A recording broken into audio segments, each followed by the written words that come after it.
एक बार की बात है, सुंदरपुर गांव में बहुत ठंडी ठंडी हवा चल रही थी। वह गांव वाकई में बहुत ही ज़्यादा सुंदर था। एक औरत और उसका बेटा उस गांव में रहते थे।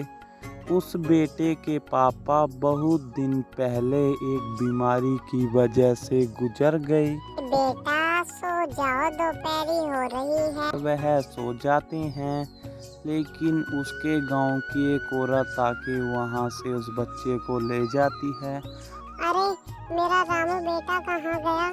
अरे हम दोनों तो साथ ही सोए थे।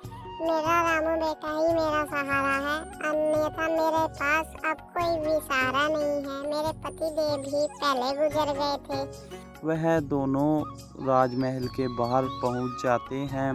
अरे तुमने मेरा बेटा क्यों उठाया मेरे घर से?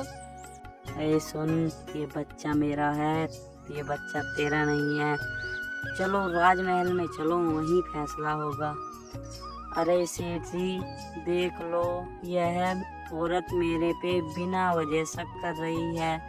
यह बच्चा मेरा है और यह अपना बता रही है। अरे नहीं नहीं सेठ जी, ये तो झूठ बोल रही है। यह बच्चा तो मेरा है। अरे हे भगवान, तुम कितनी झूठी हो। इतनी झूठी तो मैंने कभी अपनी जिंदगी में नहीं देखी। राजा को उनका फैसला समझ में नहीं आ रहा था और राजा का दिमाग बहुत ही ज़्यादा खराब हो चुका था।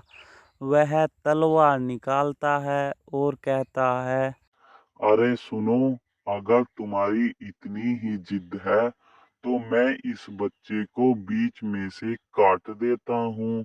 बचे हुए बच्चे को तुम आधा आधा ले लेना।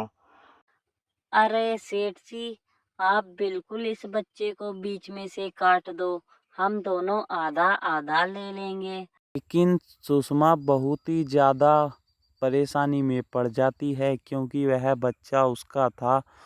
एक माँ अपने बेटे को खोने का दर्द जानती है, इसलिए वह बेहोश होकर नीचे गिर जाती है और उस पर कुछ भी फर्क नहीं पड़ता।